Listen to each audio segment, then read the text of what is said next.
Hello students, आज हम बात करने जा रहे हैं आयोडीन वैल्यू और ईस्टर वैल्यू के बारे में, जो कि हमारे analytical constant of fats and oils के पार्ट है।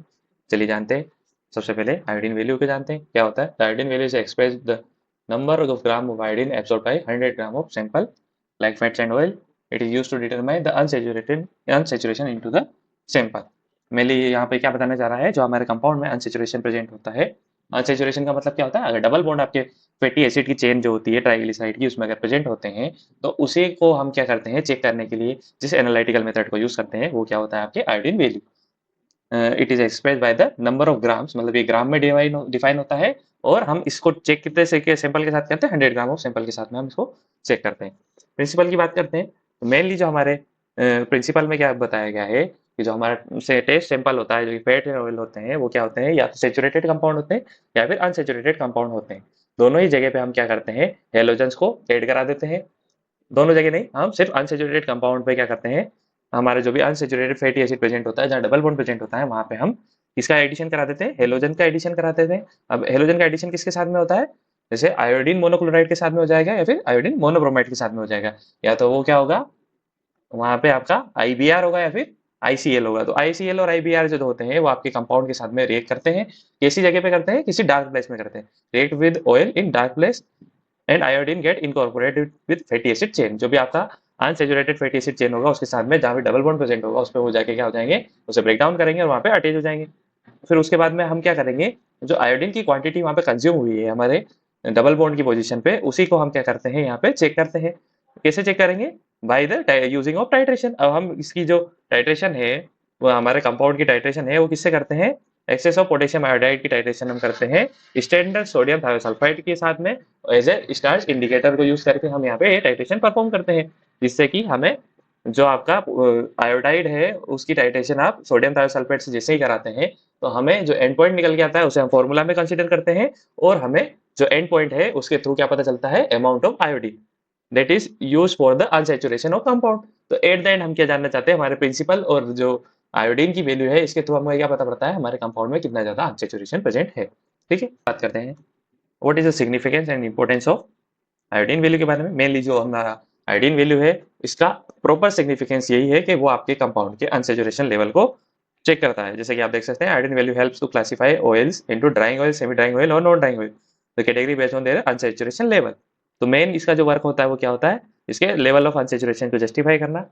और ये आपके क्वालिटी, जो प्रोडक्ट की क्वालिटी होगी, उसको भी चेक करेगा कि वो प्योर है, सब्सटेंस है, या फिर उसमें एडल्ट्रेशन की गई है। और उसके अलावा हमारा जो अनसेचुरेशन है वो क्या करता है, आपकी कंपाउंड की स्टेबिलिटी को भी अफेक्ट करता है, तो वो भी हम इसे जस्टिफाई कर सकते हैं। और इसके साथ साथ में आपकी क्वालिटी के एडिबल प्रोडक्ट्स, मतलब एडल्ट्रेशन की को भी हम जस्टिफाई कर सकते हैं कि आपका कंपाउंड कहीं से एडल्ट्रेटेड तो नहीं है। तो ये सारे पॉइंट थे इसके सिग्निफिकेंस के और इंपॉर्टेंस के। आगे हम बात करते हैं what is the procedure for the determination of iodine value. अगर आप आयोडीन वैल्यू डिटरमाइन करना चाहते हैं प्रैक्टिकल मेथड के थ्रू, तो वो क्या होगा, देखते हैं। सबसे पहले आपको रिक्वायरमेंट होगी कुछ रिएजेंट्स की, जो कि है विज रिएजेंट। सबसे पहले विज रिएजेंट क्या होता है, मेनली हमारा आयोडीन मोनोक्लोराइड या फिर आयोडीन मोनोब्रोमाइड का solution in glacial acetic acid. दूसरा आपका कंपाउंड है पोटेशियम आयोडाइड। तीसरा है सोडियम थायोसल्फाइड। और स्टार्च, स्टार्च ऐसे इंडिकेटर हम यहाँ यूज कर रहे हैं, सोडियम थायोसल्फाइड ऐसे हम रिएक्टेंट जो हम टाइट्रेंट यूज करते हैं। और सॉल्वेंट में आप क्या यूज करते हैं यहाँ पे पोटेशियम आयोडाइड और विज रिएजेंट। इन सबको लेके आपको क्या करना है, सैंपल प्रिपरेशन करनी है। सबसे पहले weigh accurately suitable amount of sample, mainly आपको एक सैंपल लेना है 0.5 टू 5 ग्राम के आसपास अराउंड आपको एक सैंपल प्रिपेयर करना है, जो कि आप कॉनिकल फ्लास्क में लेंगे। दूसरा, उसके बाद में आप क्या ऐड करेंगे उसमें, आपको सबसे पहले उसमें ऐड करना है विज रिएजेंट, आपको ऐड करना है। विज रिएजेंट के बाद में आप उसमें क्या ऐड करेंगे, विज रिएजेंट को जैसे आप उसमें ऐड कर देंगे, जो कि क्या है, आयोडीन मोनोक्लोराइड और ग्लेशियल एसिटिक एसिड का सॉल्यूशन है, उसे हम ऐड करने के बाद में उसे अलाउ कर देंगे स्टैंड आउट करने के लिए। और जो हमारी आयोडीन की जो रिएक्शन है वो किस में होती है, डार्क प्लेस में होती है। तो हमारे सैंपल को डार्क प्लेस में हम इंक्यूबेशन के लिए कर देंगे फॉर 1 आवर के लिए। उसके बाद में हम क्या करेंगे, इसमें जैसे 1 घंटे का टाइम पीरियड हमारा पूरा हो जाएगा, तो एडिशन ऑफ पोटेशियम आयोडाइड इसमें हम कर देंगे, जो कि आपके कंपाउंड के लिए रिएक्ट करेगा किससे, जिससे भी हम इससे रिएक्शन कराएंगे। अब हम इसकी रिएक्शन किससे कराएंगे, टाइट्रेशन जो होगी हमारी किसके साथ होगी, titration with the standard sodium thiosulphide solution using starch indicator. तो हम क्या करेंगे, हमारे कंपाउंड की टाइट्रेशन किसके साथ में करा देंगे, सोडियम थायोसल्फाइड को ब्यूरेट में ऐड करके और उसके साथ में इसकी टाइट्रेशन करा देंगे। और आपका इंडिकेटर क्या होगा यहाँ पे, स्टार्च यहाँ पे आपका इंडिकेटर होगा। तब तक ये एंड पॉइंट ऑब्टेन होगा जब तक कि आपका जो डार्क ब्लू कलर है वो डिसअपियर ना हो जाए। सेम आपको क्या करना है, एक टाइट्रेशन ब्लैंक टाइट्रेशन परफॉर्म करनी है, जिसमें आप क्या करेंगे, जो सैंपल है वो नहीं डालेंगे, उसके अलावा सारी चीजें ऐड करेंगे। इसका कॉन्सेप्ट कैसे चलेगा, मेनली कॉनिकल फ्लास्क लेना है, उसमें विज रिएजेंट ऐड करना है।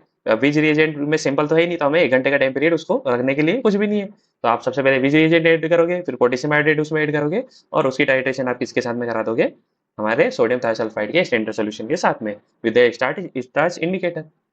जब ये दोनों टाइट्रेशन कंप्लीट हो जाएगी तो हम इसे फॉर्मूला में रख देंगे, दोनों ही एंड पॉइंट को ऑब्टेन करके। तो आपको यहाँ पे क्या है, जो आयोडीन वैल्यू का फॉर्मूला दिया गया है वो आप देख सकते हैं, B - S into N into 12.69 upon W। तो यहाँ पे हम सबकी वैल्यू देख लेते हैं।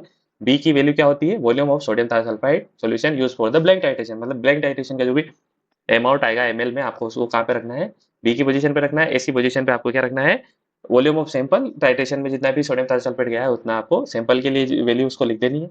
अगला आपको नॉर्मेलिटी ऑफ सोडियम थायोसल्फाइड लिखना है, जो कि आप सबसे कम वैल्यू के साथ में करेंगे। कितनी वैल्यू लेंगे यहाँ पे हम, 0.1 नॉर्मल या फिर 0.5 नॉर्मल का सोल्यूशन यहाँ पे प्रिपेयर करेंगे इसके लिए। और लास्ट में आपका जो 12.69 ग्राम है हो गया gram equivalent weight of iodine. और अपॉन में हम क्या चेक करते हैं, वेट ऑफ सैंपल, जो कि हम अपॉन 1 ग्राम तक हम सैंपल इसमें कंसीडर करते हैं, 0.5 से 1 ग्राम तक का सैंपल यहाँ पे हम लेते हैं। गिवन वैल्यूज जो हमारे पर्टिकुलर ऑयल्स के बारे में दी गई है, जैसे कि कोकोनट ऑयल की आयोडीन वैल्यू कितनी होती है, कॉटन सीड वैल्यू की आयोडीन वैल्यू कितनी होती है, ग्राउंड नट ऑयल की, ऐसे करके कुछ यहाँ पे ऑयल्स की आपको वैल्यूज दी गई है, जिससे आप उनको जस्टिफाई कर सकते हैं कि इनमें डिग्री ऑफ अनसेचुरेशन कितना है और ये कंपाउंड किस कैटेगरी में आएंगे, कौन से ऑयल्स की कैटेगरी में ये आते हैं। तो ये था हमारा लेक्चर आयोडीन वैल्यू के बारे में। आगे हम बात करते हैं ईस्टर वैल्यू के बारे में। It is the number of milligram of KOH required to react with ester present in 1 gram of sample of fats and oils.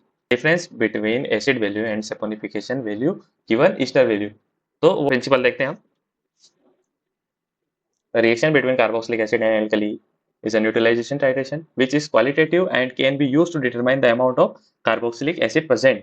Mainly यहाँ पे बात क्या की जा रही है कि जो आपके कंपाउंड में न्यूट्रलाइजेशन टाइट्रेशन होती है। अब न्यूट्रलाइजेशन टाइट्रेशन यहाँ पे हम कौन कौन सी करते हैं, जो एसिड वैल्यू की टाइट्रेशन है और सैपोनिफिकेशन की टाइट्रेशन है, दोनों ही टाइट्रेशन हमारी न्यूट्रलाइजेशन टाइट्रेशन के रूप में यहाँ पे हम देखते हैं, जो कि कार्बोक्सिलिक एसिड को अफेक्ट करते हैं। जिसमें से एसिड वैल्यू आपके calculation of free fatty acid होती है, और saponification value is known as preparation of soap of fatty acid, जो आपके कंपाउंड में फैटी एसिड प्रेजेंट है उसको हम सोप में कन्वर्ट करते हैं, उसका वो अमाउंट होता है।